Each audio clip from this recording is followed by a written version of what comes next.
વડાપ્રધાન મોદી 6 દિવસના વિદેશ પ્રવાસ બાદ ભારત પરત ફર્યા છે ત્યારે દિલ્હીમાં કેન્દ્રીય ગૃહમંત્રી અમિત શાહે વડાપ્રધાન મોદી સાથે મુલાકાત કરી હતી। સૂત્રો પાસેથી મળતી માહિતી પ્રમાણે અમિત શાહ મણિપુરની સ્થિતિ વિશે પીએમ મોદી સાથે ચર્ચા કરી શકે છે। તો અમિત શાહે મણિપુર વિશે સર્વદલીય બેઠક યોજી હતી અને તેને લગતી જાણકારી વડાપ્રધાને આપશે। મણિપુરની સરકારે વર્તમાન સ્થિતિને ધ્યાનમાં રાખતા પ્રદેશમાં ઇન્ટરનેટ સેવા પ્રતિબંધ વધુ 5 દિવસ સુધી લંબાવવાનો નિર્ણય કર્યો છે। તો કોઈપણ પ્રકારનો અનિચ્છનીય બનાવ ન બને તે માટે સાવચેતીના ભાગરૂપે આ નિર્ણય લેવામાં આવ્યો હતો।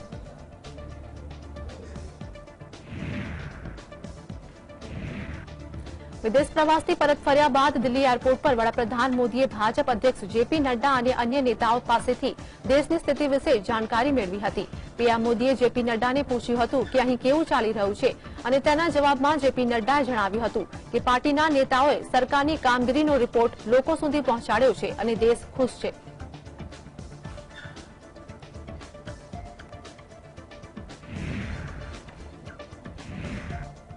વડાપ્રધાન નરેન્દ્ર મોદીની અમેરિકા અને ઇજિપ્તની 5 દિવસની મુલાકાત ઘણી રીતે ઐતિહાસિક હતી અને આ દરમિયાન અનેક સમજૂતીઓ પર હસ્તાક્ષર થયા હતા। પાલમ એરપોર્ટ પર ભાજપના રાષ્ટ્રીય અધ્યક્ષ જેપી નડ્ડા અને વિદેશ રાજ્યમંત્રી મીનાક્ષી લેખીએ પીએમ મોદીનું સ્વાગત કર્યું। આ દરમિયાન મીનાક્ષી લેખીએ કહ્યું હતું કે તેમનો પ્રવાસ ખૂબ જ સફળ રહ્યો છે। આ મુલાકાત દરમિયાન વડાપ્રધાનને જે પણ સન્માન મળ્યું તે સમગ્ર દેશનું સન્માન હતું। આરબ દેશોમાં ઇજિપ્તનું સ્થાન માતાનું છે અને જ્યારે તે વડાપ્રધાનનું સન્માન કરે છે जो भारत प्रत्ये पण आदरणीय है। बहुत ही सफल दौरा रहा। इस दौरे के दौरान जिस प्रकार से प्रधानमंत्री जी को एक भारत के प्रधानमंत्री होने के रूप में इज्जत मान सम्मान मिली तो वो इज्जत मान सम्मान पूरे देश की इज्जत मान सम्मान है। एक तरफ वडाप्रधान नरेंद्र मोदी अमेरिका और इजिप्तनो प्रवास करीने वतन परत फर्या छे तो बीजी तरफ अमेरिका राष्ट्रपति जो बाइडने भारत अमेरिकानी दोस्ती पर मोटी बात कही छे। बाइडने ट्वीट करता भारत और अमेरिकानी मित्रताने दुनियानी सौथी महत्वपूर्ण दोस्ती गणावी छे। तो अमेरिकी राष्ट्रपतिना ट्विटर पर पीएम मोदीए पण रिट्वीट करीने सहमति दर्शावी छे। अमेरिकी राष्ट्रपति जो बाइडने ट्वीट करीने लख्युं छे कि संयुक्त राष्ट्र अमेरिका और भारत वच्चेनी दोस्ती दुनियामां सौथी महत्वपूर्ण दोस्तीमांथी एक छे। તે પહેલાથી વધુ મજબૂત, વધુ ગાઢ અને વધુ ગતિશીલ છે। તેમણે પોતાના ટ્વીટમાં વડાપ્રધાન નરેન્દ્ર મોદીની રાજકીય યાત્રા દરમિયાન વિતાવેલા સમયનો વિડીયો પણ શેર કર્યો છે।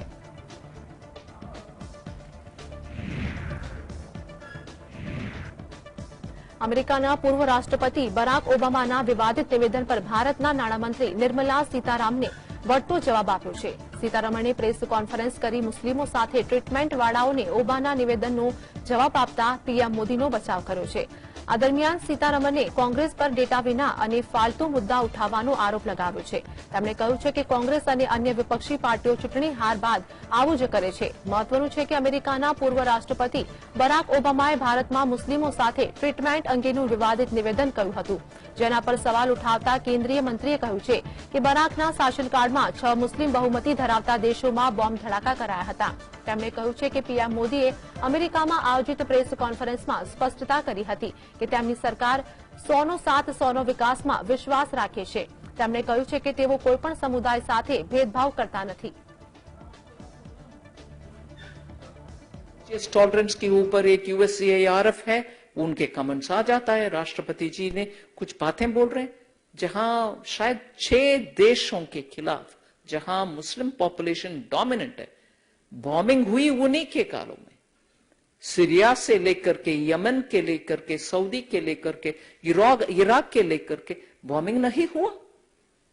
मोर देन 28,000, मेरे पास इतना स्पष्ट डेटा नहीं है, 7 कंट्री के खिलाफ उसी समय झगड़ा, वॉर लाइक सिचुएशन डेवलप हुआ।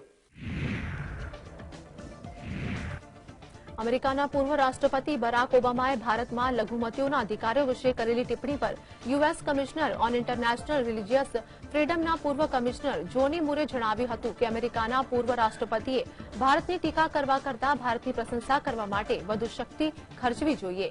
ભારત માનવ ઇતિહાસમાં સૌથી વધુ વિવિધતા ધરાવનાર દેશ છે। અમેરિકાની જેમ ભારત પણ પરફેક્ટ દેશ નથી। ભારતમાં લોકશાહી જીવંત છે અને તેમાં સ્પષ્ટપણે યુએસ કોંગ્રેસની છાપ જોવા મળે છે। I think the former president should spend his energy complimenting India more than criticizing India. India is the most diverse country in human history. It's not a perfect country, just like the United States is not a perfect country, but its diversity is its strength, and we should be complementing the largest democracy in the world every chance that we have. વડાપ્રધાન America અને ઇજિપ્તનો પ્રવાસ કરીને ભારત પરત ફર્યા છે, ત્યારે આ દરમિયાન ચીનના પેટમાં તેલ રેડાયું છે. ગ્લોબલ ટાઇમ્સમાં પ્રકાશિત એક લેખમાં કહેવામાં આવ્યું છે કે ભારતે અમેરિકાથી સાવધાન રહેવાની જરૂર છે. વધુમાં આ લેખમાં કહેવામાં આવ્યું છે કે અમેરિકા ચીનની સામે જીતવા માટે ભારતનો સહારો લઈ રહ્યો છે, જેની ભારતને જાણે હોવું જરૂરી છે. અમેરિકાની આદત છે કે તે જીઓપોલિટિક્સથી સત્તા અને ચશ્માની તાકાતથી જુએ છે. અમેરિકા એવા લોકો સાથે જ ગાંઠ બાંધે છે જેનાથી તેને ફાયદો થાય. મહત્વનું છે કે અમેરિકા અને ચીન વચ્ચે હંમેશાથી જ જંગ છે, ત્યારે આવામાં ભારતે વિકસિત દેશોમાં સૌથી આગળ આવી રહ્યો છે. ભારતની મહત્વાકાંક્ષાથી મિત્રતાથી ચીનને ખરેખર ખૂંચી રહી છે.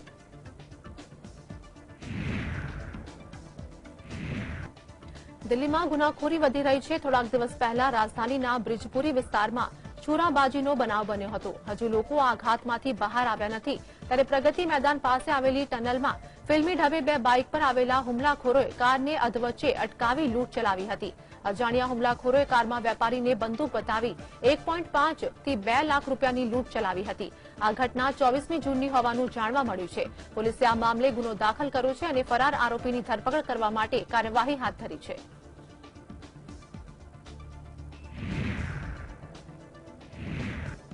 ખરાબ હવામાન વિભાગની અંગે વાત કરીએ કે મુશ્કેલીનું કારણ બનતું હોય છે, ત્યારે અરબ ખરાબ હવામાનના કારણે ઇન્ડિગો ફ્લાઇટને થોડા સમય માટે પાકિસ્તાનની એરસ્પેસમાં જવું પડ્યું હતું.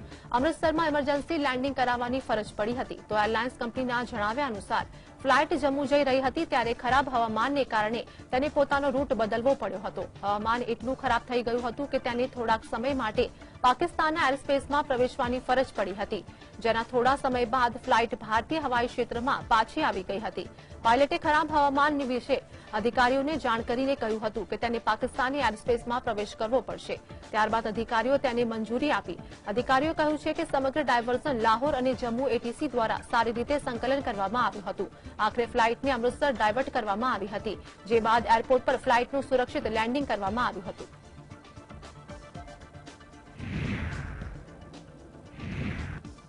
હિંસાગ્રસ્ત મણિપુરમાં છેલ્લા 24 કલાકમાં અસામાજિક તત્વો દ્વારા બાંધવામાં આવેલા 12 જેટલા બંકરોને પોલીસ અને અન્ય સુરક્ષા બળોની ટીમે નષ્ટ કર્યા હતા. તો મણિપુર પોલીસ દ્વારા જારી કરવામાં આવેલા નિવેદન પ્રમાણે પોલીસ અને સુરક્ષા દળોએ તામેગ્લોંગ, પૂર્વી ઇમ્ફાલ, બિશ્નોઈ, ચુરાચંદનપુરમાં બંકરોને નષ્ટ કર્યા હતા. સાહુ મફડ ગામના ડાંગરાના ખેતરમાંથી સર્ચ ઓપરેશન દરમિયાન 51 મોટાર શેલ અને 84 મોટાર શેલ મળી આવ્યા હતા. રાજ્યની બોમ્બ નિરોધક ટીમ દ્વારા મોટાર શેલ અને આઈઈડીને સ્પષ્ટ કરવામાં આવ્યા હતા. મણિપુર પોલીસે જણાવ્યું હતું કે પ્રદેશમાં સ્થિતિ તણાવપૂર્ણ છે, પરંતુ કાબૂમાં છે. કર્ફ્યુનું ઉલ્લંઘન કરવા બદલ પોલીસે 135 લોકોની ધરપકડ પણ કરી હતી.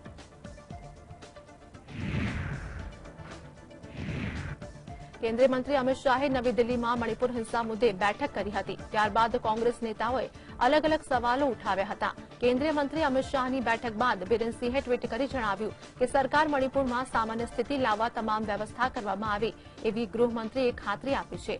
બિરેનસિંહે નવી દિલ્હીમાં અમિત શાહ સાથે 45 મિનિટ સુધી મુલાકાત કરી હતી.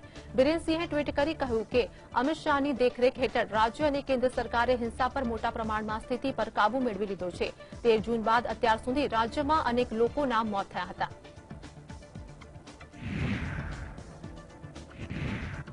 નેશનલ ઇન્વેસ્ટિગેશન એજન્સીએ સોમવારે ઘાટીમાં અંદાજે 6 સ્થળો પર દરોડા પાડ્યા હતા. સુરક્ષા દળો સાથે એજન્સીઓની ટીમોએ બાંદીપોરા, ફુલગામ, પુલવામા અને શોપિયામાં દરોડા પાડી તપાસ શરૂ કરી હતી. કુપવાડા, અનંતનાગ, પુલવામા અને શ્રીનગર જિલ્લામાં 6 સ્થળોએ સર્ચ ઓપરેશન હાથ ધર્યું હતું. તો તપાસ એજન્સીએ સોશિયલ મીડિયા પર નફરત ફેલાવવા અને આતંકવાદી પ્રવૃત્તિઓને પ્રોત્સાહન આપવા માટે વિદેશી સહયોગીઓ સાથે કથિત રીતે સહયોગ કરવાના સંબંધમાં કેસ નોંધ્યો હતો.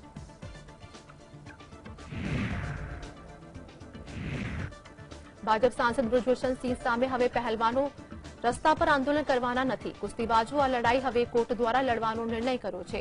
જોકે ન્યાય ન મળે ત્યાં સુધી તેઓ પોતાનો સંઘર્ષ યથાવત રાખશે. સાક્ષી મલિક અને વિનેશ ફોગાટે ટ્વીટ કરીને લખ્યું છે કે સરકાર સાથે 7 જૂને વાતચીત થઈ હતી. સરકારે કુસ્તીબાજો સાથે કરેલા વાયદાનો અમલ કરતા મહિલા કુસ્તીબાજોએ મહિલા ઉત્પીડન અને યૌન શોષણ બાબતે ફરિયાદ દાખલ કરી હતી. દિલ્હી પોલીસે તપાસ પૂર્ણ કરી 15 જૂને કોર્ટમાં ચાર્જશીટ રજૂ કરી હતી. આ કેસમાં કુસ્તીબાજોની કાયદાકીય લડાઈ હવે કોર્ટમાં ન્યાય સુધી ચાલુ રહેશે.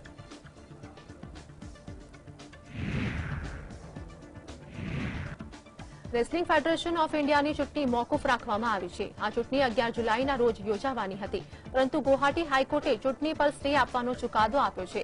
આવી સ્થિતિમાં કુસ્તી મહાસંઘની ચૂંટણી ફરી એકવાર મોકૂફ રાખવામાં આવી છે.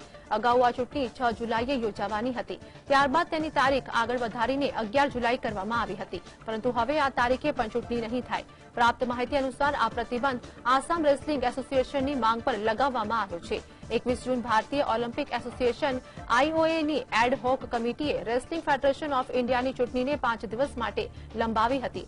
અગાઉ આ ચૂંટણીઓ 6 જુલાઈએ યોજાવાની હતી, જેને એડ હોક કમિટીએ બદલીને 11 જુલાઈ કરી હતી, પરંતુ હવે આ ચૂંટણી 11મી જુલાઈએ પણ યોજાશે નહીં. तब क्या है, अब अदालत में तो वही है, क्योंकि 5 महीने तक ये चला था. देखिए मुझे कोई कमेंट नहीं करना है. अब प्रकरण अदालत में है, अदालत के विचाराधीन है. દિલ્હીમાં વીજળી 10% મોંઘી થઈ છે. બોમ્બે સબઅર્બન ઇલેક્ટ્રોનિક સપ્લાય એ પાવર ખરીદી અંગે ડીઆઈઆરસીને અરજી કરી હતી, જે મંજૂરીને આપવામાં આવી છે. આ પહેલા પણ જ્યારે પાવર પરચેઝ એગ્રીમેન્ટના દરમાં વધારો થયો છે, ત્યારે સરકારે વીજ કંપનીઓને ખર્ચ જાતે ઉઠાવવા જણાવ્યું હતું. લોકોના બિલમાં કોઈ ફરક પડ્યો ન હતો. અહેવાલો અનુસાર દક્ષિણ દિલ્હી, પશ્ચિમ દિલ્હી અને નવી દિલ્હી, જૂની દિલ્હી અને દિલ્હીના ટ્રાન્સ યમુના વિસ્તારમાં રહેતા લોકોની વીજળી વધારાથી પ્રભાવિત થશે.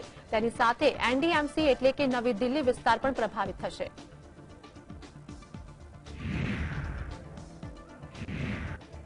લદ્દાખના સિંધુ ઘાટ ખાતે સિંધુ દર્શન યાત્રાનો પ્રારંભ કરવામાં આવ્યો હતો. આ યાત્રા 27મી જૂન સુધી ચાલશે. આ યાત્રામાં હાજરી આપવા માટે દેશના અનેક રાજ્યોમાંથી શ્રદ્ધાળુઓ પહોંચ્યા છે. સિંધુ દર્શન યાત્રા સમિતિના આશ્રયદાતા અને આરએસએસના નેતા ઇન્દ્રેશ કુમારે જણાવ્યું હતું કે લદ્દાખનો આ તહેવાર ભગવાન તથાગત બુદ્ધે આપેલી કરુણામાં મિત્રતાનો સંદેશ આપે છે. આ યાત્રામાં લોકોએ સર્વસંમતિથી ઠરાવ પસાર કર્યો હતો કે કૈલાશ માનસરોવરની યાત્રાનો રૂટ લદ્દાખમાંથી પસાર થવો જોઈએ. આ સાથે જ શારદા પીઠનો રૂટ પણ ખુલ્લો મૂકવામાં આવવો જોઈએ. તેમણે કહ્યું છે કે મને આશા છે કે પાકિસ્તાન અને તિબેટ દ્વારા तरफ जता रूट ने समय खोलवामा आवशे. सारे देश भर से हजारों हजार यात्री अलग अलग जाति के, भाषा के, धर्म के, रंग रूप के उपस्थित हुए हैं. लद्दाख का ये उत्सव भगवान तथागत बुद्ध का करुणा और मैत्री के संदेश का उत्सव है. इसी के साथ साथ आपको दीपो भव का उत्सव है, जो कहता है छुआछूत मिटाओ, समरसता लाओ. विश्व प्रसिद्ध महाकाल मंदिરના ગર્ભગૃહમાં શ્રાવણ ભાદરવો દરમિયાન 70 દિવસ સુધી શ્રદ્ધાળુઓના પ્રવેશ પર સંપૂર્ણ પ્રતિબંધ મૂકી દેવામાં આવ્યો છે. આ દરમિયાન કોઈ વીઆઈપીને પણ પ્રવેશ આપવામાં આવશે નહીં. કલેક્ટર અને અધ્યક્ષ કુમાર પુરુષોત્તમની અધ્યક્ષતામાં મહાકાલેશ્વર મંદિર પ્રબંધન સમિતિની બેઠક યોજાઈ હતી, જેમાં 4 જુલાઈએ 11 સપ્ટેમ્બર સુધી મહાકાલેશ્વર ભગવાનના ગર્ભગૃહના ભક્તોના દર્શન પર સંપૂર્ણ પ્રતિબંધ રાખવાનો નિર્ણય લેવાયો હતો. આ દરમિયાન 1500 રૂપિયાના જલાભિષેકની રસીદ પણ બંધ રહેશે. મંદિરમાં ભક્તો સરળતાથી દર્શન કરી શકે તે માટે વહીવટી તંત્ર યોગ્ય વ્યવસ્થા કરશે. તો શ્રાવણ અને ભાદરવા માસમાં વહેલી સવારે ભસ્મ આરતીમાં ભક્તો નોંધણી કર્યા વગર દર્શન કરી શકશે. તેમજ મંદિરમાં મોટી સંખ્યામાં ભક્તો આવતા હોવાથી ઉજ્જૈનમાં રહેતા ભક્તો માટે અલગથી દર્શનની વ્યવસ્થા કરવામાં આવશે. પ્રશાસક સંદીપ કુમાર સોનીએ જણાવ્યું હતું કે મંદિરને લડવાના પ્રસાદની પડતર કિંમત રૂપિયા 400 પ્રતિ કિલો છે, જેથી મંદિરને રૂપિયા 40.84 નું આર્થિક નુકસાન થઈ રહ્યું છે. લાડવાના પ્રસાદની કિંમતમાં વધારો કરવાનો નિર્ણય લીધો છે. હવેથી મહાકાલેશ્વરનો પ્રસાદ લાડવાના પ્રસાદનું 100 ગ્રામ પેકેટમાં 10 રૂપિયાનો વધારો કર્યો છે.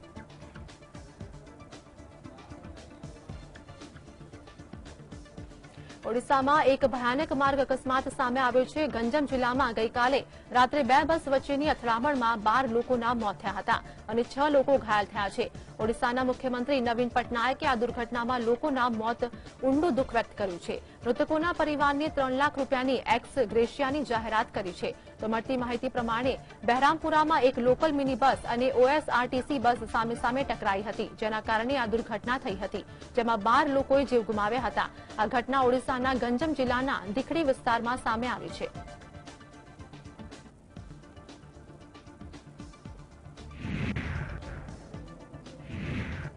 हिमाचल प्रदेशना मंडी और कुल्लू में वादळ फाटवाने कारणे अनेक जगह पर ताराजीना दृश्यों सामे आव्या छे। आ विषे बात करता प्रदेशना मुख्य सचिव ओनकर चांद शर्माए जणाव्युं हतुं के वरसाद संबंधित घटनाओना कारणे हिमाचल प्रदेश में 6 लोकोना मौत थया छे, ज्यारे 10 लोको इजाग्रस्त थया छे। प्रदेश में वरसादने कारणे केटલું नुकसान थयुं छे तेनो फाइनल रिपोर्ट हजू आवવાનો बाकी छे, जो कि वरसादने कारणे 3 करोड़ રૂપિયાનું નુકસાન થયું છે। આ સંભાવના પણ વ્યક્ત કરવામાં આવી। વરસાદને કારણે રાજ્યમાં 124 માર્ગો અને 2 નેશનલ હાઈવેને ક્ષતિ પહોંચી છે। તો આ કારણે કેદારનાથ અને બદ્રીનાથ યાત્રા પર હંગામી ધોરણે રોક લગાવવામાં આવી છે। जैसे कि आपको मालूम है, लगभग 3 दिन से जो है मानसून हिमाचल में दस्तक दे चुकी है। अभी हमें जो रिपोर्ट आ रही है कि बहुत जगह में हैवी रेन्स की सूचनाएं मिल रही हैं। बहुत सारे हमारे जो है जगह में फ्लैश फ्लड आ रहे हैं, कहीं पे रॉक फॉलिंग की भी घटनाएं हो रही हैं। अभी तक पिछले 3 दिनों में मानसून के ऑनसेट के बाद से 6 लोगों की जो है डेथ हुई है और लगभग 10 लोग जो है इंजर्ड हुए हैं। हिमाचल प्रदेश में मुसळधार वरसादना कारणे मंडी कुल्लू नेशनल हाईवे ने हंगामी धोरणे बंद करवामां आव्यो हतो। मंडी जिला पुलिसे आ अंगे सत्तावार नोटिस जारी करी हती। खोटी नाला क्षेत्र में भारे वरसादने कारणे उत्पन्न थयेली पूરની સ્થિતિના કારણે હાઈવેને બ્લોક કરવો પડ્યો હતો। તો આ હાઈવેના વૈકલ્પિક માર્ગોને પણ આગામી આદેશ સુધી બંધ કરી દેવામાં આવ્યા છે। સ્થાનિક વહીવટી તંત્રએ લોકોને સંભવિત ભૂસ્ખલનની સ્થિતિના પગલે હાઈવેની મુસાફરી ન કરવાની સલાહ આપી હતી। તો હવામાન વિભાગે હિમાચલ પ્રદેશ અને તેના આસપાસના વિસ્તારોમાં આગામી 5 દિવસ સુધી ભારે વરસાદ પડવાની સંભાવના વ્યક્ત કરી છે। છેલ્લા 24 કલાકમાં મુસળધાર વરસાદના કારણે મંડી શહેરમાં ઘણું નુકસાન થયું છે।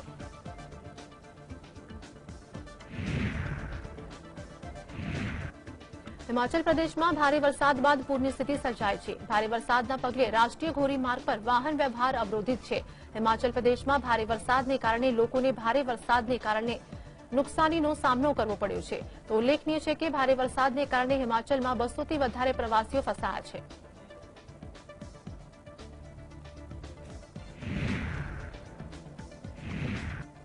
जम्मू कश्मीरना रामबन जिल्लामां भारे वरसादने कारणे मेहाद विस्तारमां भूस्खलन थता श्रीनगर जम्मू हाईवे पर वाहन व्यवहार खोरवायो हतो। स्थानिक वहीवटी तंत्रए वरसादी स्थितिना कारणे रामबनमा धोरण 10 सुधीनी शाळाओ बंध राखवानो निर्णय कर्यो छे। भारतीय हवामान विभागे जम्मू काश्मीरमां ચોમાસાના આગમનની સત્તાવાર જાહેરાત કરી હતી। તો પ્રદેશમાં 25મી જૂનથી 28મી જૂન સુધીના સમયગાળા દરમિયાન ગાજવીજ સાથે વરસાદ પડી શકે છે। हवामान विभागना डायरेक्टर मृत्युंजय महापात्राए जणाव्युं हतुं के महाराष्ट्र, गुजरात, राजस्थान, पंजाब, उत्तर प्रदेश और जम्मूना अनेक क्षेत्रों में ચોમાસાનું આગમન થઈ ચૂક્યું છે અને લગભગ આગામી 2 દિવસ સુધી ચોમાસું આગળ વધશે। મુંબઈમાં 26મી જૂનના રોજ 18 મીમી જેટલો વરસાદ નોંધાયો હતો।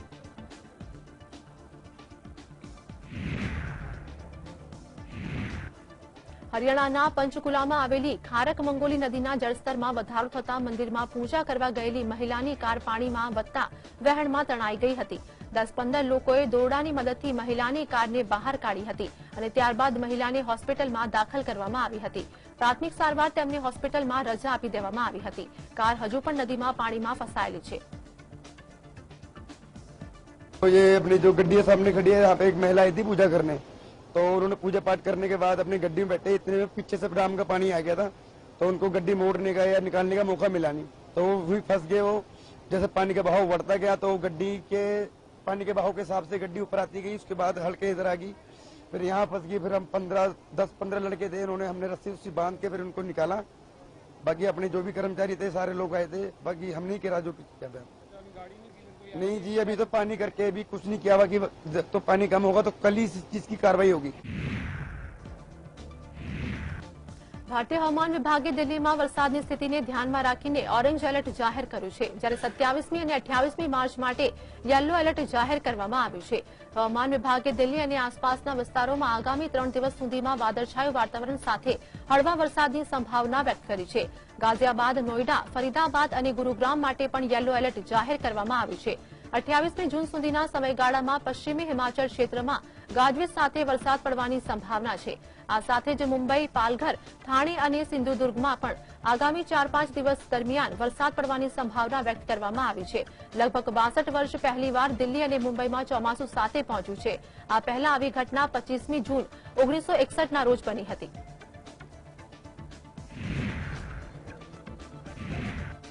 આસામમાં પૂરની સ્થિતિના કારણે કુલ 3 લોકોના મોત થયા છે, જ્યારે આ કુદરતી હોનારતના કારણે 1.70 લાખથી વધુ લોકો પ્રભાવિત થયા છે। પ્રદેશના બજાલીમાં સ્થિતિ વધુ વિકટ બની છે, જેમાં 24 કલાકની અંદર પૂરના વહેણના કારણે પહુમારા નદીમાં આવેલા 2 પાટા તૂટી ગયા હતા। આસામમાં બચાવ કામગીરી માટે એનડીઆરએફને પણ કામે લગાડવામાં આવી છે। આ સ્થિતિના કારણે બ્રહ્મપુત્રા નદી અને અન્ય નદીઓના જળસ્તરમાં વધારો થયો છે। જોકે હવે સ્થિતિ સુધાર થશે તેવી શક્યતા વ્યક્ત કરવામાં આવી છે। એનડીઆરએફની ટીમે અસરગ્રસ્ત વિસ્તારોમાંથી 120 લોકોને સલામત રીતે બહાર કાઢ્યા હતા।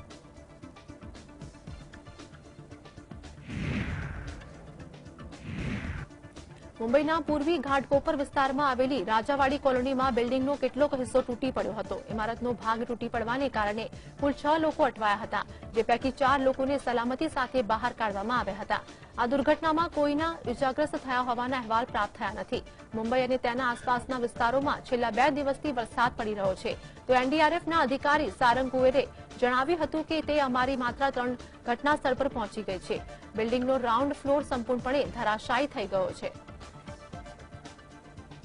जैसे हमारे पास जो इक्विपमेंट्स है, विक्टिम लोकेशन कैमराज है, वो छोटा सा ब्रीचिंग करके विक्टिम लोकेशन हम ट्रेस करने की कोशिश कर रहे हैं। हमारी 3 टीम यहाँ पे पहुंची है और एक टीम कंटिन्यूसली 10:30 बजे से वर्क कर रही है। और जो जैसा आप देख सकते हैं, जो पैटर्न है बिल्डिंग कोलैप्स का, उसका जो ग्राउंड फ्लोर है वो कम्प्लीटली कोलैप्स हुआ है। उसका फ्लोर असेंबली और जो वॉल असेंबली है वो कोलैप्स हुआ है। तो उसके वजह से अप्रोच करने में उसको બિહારમાં 15 વિપક્ષી દળો મળ્યા બાદ નવું ગઠબંધન રચાયું છે, ત્યારે સીપીઆઈના મહાસચિવ ડી રાજાએ જણાવ્યું છે કે આ નવા ગઠબંધનનું નામ પીડીએ રહેશે। ભાજપ ગઠબંધનનું નામ એનડીએ છે, જ્યારે અગાઉની મનમોહન સિંહ સરકારના ગઠબંધનનું નામ યુપીએ હતું। નવા ગઠબંધનનું નામ પીડીએ એટલે કે પેટ્રિયોટિક ડેમોક્રેટિક એલાયન્સ રહેશે। ડી રાજાએ જણાવ્યું હતું કે આગામી બેઠક જુલાઈના પહેલા પખવાડિયામાં શિમલામાં યોજાવાની છે।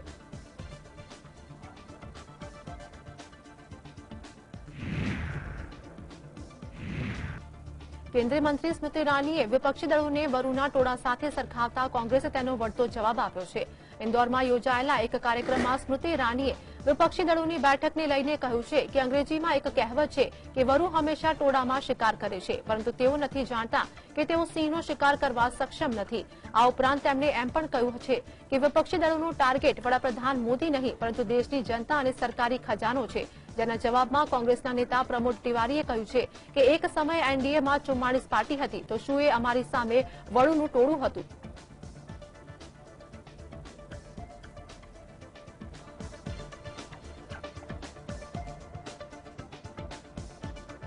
हिमाचल के अंदर है और मनाली से आगे सीसू की तरफ जा रहे हैं। और हमारे भाई मिले, क्या नाम है आपका? शेष प्रकाश निषाद। तो पास आया यार, देख इनकी भुट्टे का शोरूम है, इधर आ सामने। भाई देखिए, कहाँ से शेष प्रकाश? मैं सर जौनपुर से, यूपी जौनपुर से है। भुट्टा कितने का बेचता है तू? भुट्टा 50 रुपए सर। अरे यूपी से? जी सर। नहीं यार, भाई आया यूपी से, भैया 50 रुपए का बेचना पड़ेगा। 50 का था, 75 का बेच। क्योंकि कितने घर पे तेरे भाई बहन, कितने बीवी बच्चे? 4 भाई है, 1 बहन है सर। और शादीशुदा तू? नहीं सर। शादी कब करेगा? अभी बाद में करेंगे। बाद में करेगा, लड़की ढूंढ रहा है। लेकिन मैं जो भी लड़की वाले मैं बता दूं, शेष भाई हमारे जौनपुर के हैं। 50 रुपए का भुट्टा बेचते। कितने भुट्टे बेचते रोज? रोज 1 बोरा बेच देता है। एक बोरे में कितने आते हैं? 100 पीस। 100 पीस? जी सर। Very good. देख, मेहनती है, घर छोड़ के बैठा हुआ है। लड़की वालों, ये लड़का है, हिमाचल में रहता है, 1 बोरा भुट्टा बेचता है, 100 भुट्टे। बोलते लड़की वालों को। हाँ जी। लड़की की तलाश जा रही है? हाँ, ध्यान देना मेरे को जरा। ध्यान देना भैया। खाते चल, भुट्टा लगाओ। सब लोग भुट्टा खाते आ जाओ। भुट्टा बढ़िया सब। એવો જ એક બીજો વિડીયો પણ સોનુ સૂદે શેર કર્યો। आज ਅਸੀਂ खड़े हैं ऐसे नौशहरा ढाणा पंजाब के एक गांव है, बड़ा कमाल का गांव है और हम लोग उसको पट्टे बोलते हैं पंजाब में। पट्टे उतरने वाले हैं, मेरे भाई साथ में ज्वाइन होने वाले हैं, आप लोगों के लिए सरप्राइज है। भाजी आ जाओ चक रहे हैं इंजर की बस करा लेंगे बस आज पट्टे उतरने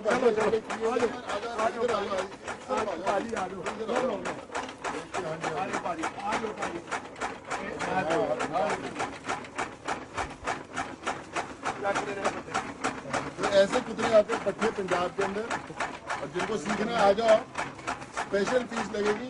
भाई डिस्काउंटेड रेट है। हाँ जी हाँ यार चल रहे मेरे पहन के दिखा कैमरा देख इनू कहते हैं रुग लाउना रुग रुग लाउने रुग